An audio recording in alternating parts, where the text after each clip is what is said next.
Bahujan Samaj party के विभिन्न पदों पर रहते हुए मंडल कोऑर्डिनेटर राजनारायण उर्फ निराला कोल ने लोहिया ट्रस्ट कार्यालय पर समाजवादी पार्टी ज्वाइन कर ली।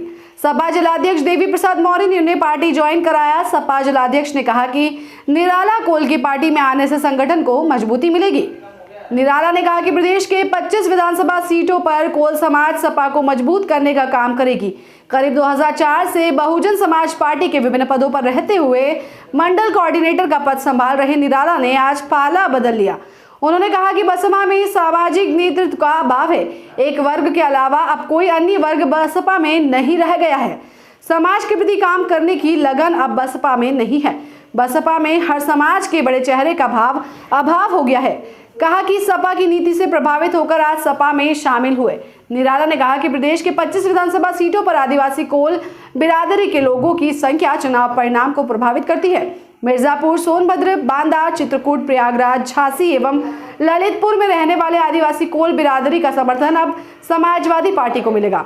सपा जिलाध्यक्ष देवी प्रसाद चौधरी ने इस मौके पर आयोजित पत्रकार वार्ता के दौरान कहा कि निराला कोल के आने से समाजवादी पार्टी को मजबूती मिलेगी। संगठन अपने लक्ष्य को आने वाले चुनाव में प्राप्त करेगा। दे दिए हैं। वैसे मैं 2004 से बहुजन समाज पार्टी में काम किया हूँ, विधानसभा में काम किया हूँ, जिला प्रभारी रहा, जिला महामंत्री रहा, जिला उपाध्यक्ष रहा, लोकसभा प्रभारी रहा, जिला प्रभारी रहा, फिर कोऑर्डिनेटर रहा लंबे समय तक।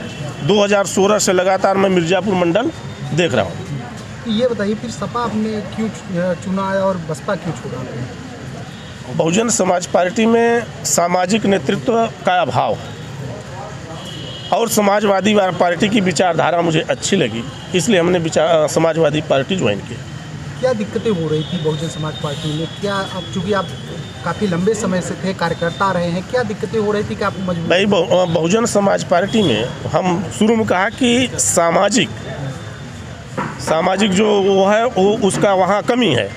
जैसे हर समाज के लोग जो कभी बहुजन समाज पार्टी में रह करके बहुजन समाज पार्टी की सरकार बनाने का काम किए, तो आज वहाँ से एक वर्ग के अलावा, सामाजिक एक वर्ग के अलावा और कोई सामाजिक वर्ग वहाँ नहीं रह गया।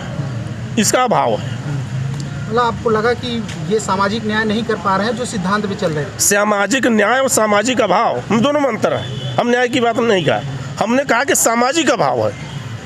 सामाजिक अभाव माने वहाँ जो कभी पिछड़ी समाज का एक चेहरा बड़ा हुआ करता था, कभी माइनॉरिटी का बड़ा चेहरा हुआ करता था, दलित समाज का तो बड़ा चेहरा है ही है, तो उसका अभाव है। आपको लगता है अखिलेश जी के पार्टी में आके आपको लगता है वो चीज़ें मिलेंगी जो वहाँ से आप आए हैं? बिल्कुल मिलेंगी, बिल्कुल मिलेंगी।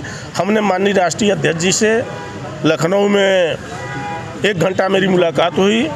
इधर आदरणीय दामोदर प्रसाद मौर्य जी जो समाजवादी पार्टी के वरिष्ठ नेता हैं, इनके नेतृत्व में, इनके प्रयास से कभी बहुजन समाज पार्टी में रहे आदरणीय स्वामी प्रसाद मौर्य जी से हम लोगों का पहले से भी संबंध था। उनके नेतृत्व में जो मुझे समय मिला, मुझे उम्मीद नहीं थी कि राष्ट्रीय अध्यक्ष आदरणीय अखिलेश यादव जी हमारे लिए इतना समय दे पाएंगे। 1 घंटा का उन्होंने समय दिया, हर बिंदुओं पर हमने बात किया। और इधर मिर्जापुर हो, सोनभद्र हो, इलाहाबाद हो, चित्रकूट, बांदा, झांसी, ललितपुर, तकरीबन उत्तर प्रदेश में 25 विधानसभा ऐसी है जहां जिस समाज से हम बिलोंग करते हैं, कोल समाज, आदिवासी समाज की संख्या, तो ये जो 50,000 प्लस इनकी संख्या है, यह हम लोग निरंतर प्रयास करेंगे, समाज के बीच में जाएंगे। समाजवादी पार्टी का जो झंडा बैनर है, समाजवादी की पार्टी की जो नीतियां हैं, यह बताने का काम करेंगे।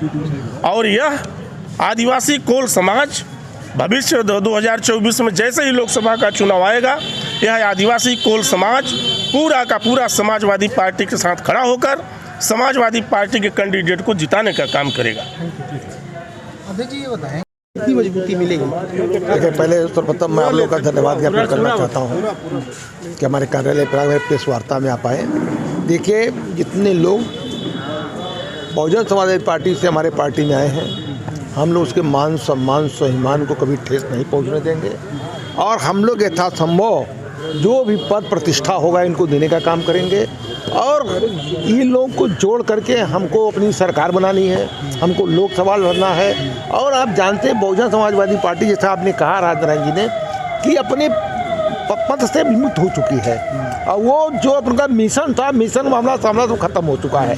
हम भी हरिजन हैं, हरिजनों की माइती हूँ, लेकिन मैं मायावती जी का ही माइती नहीं हूँ। और मैं बिल्कुल बता दे रहा हूँ, आप चाह रहा हूँ कि जो अत्याचार हरिजनों के साथ हो रहा है हर जगह, मायावती जी कभी बोलने का काम नहीं करती। जो वजह से डर के मारे नहीं बोलती है, वो बोलना हरिजनों के साथ इतना अत्याचार बलात्कार इतना हो रहा है, और हमेशा उल्टा लाइन चलना, दूसरों को मजबूती प्रदान करना।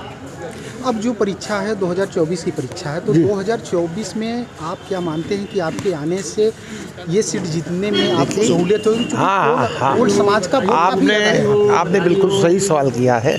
इनके आने से बहुजन समाज हमारा बाहुल्य क्षेत्र है, चाहे लोकसभा मिर्ज़ापुर और चाहे लोकसभा सोनभद्र, और आपके आने से वहाँ पे इनकी बिरादरी के लोगों को बल मिलेगा इनकी वजह से, और हमारे साथ जुटेंगे। हम लोग अपने एमपी को बनाने का काम करेंगे। धन्यवाद। संतोष गुप्ता की रिपोर्ट।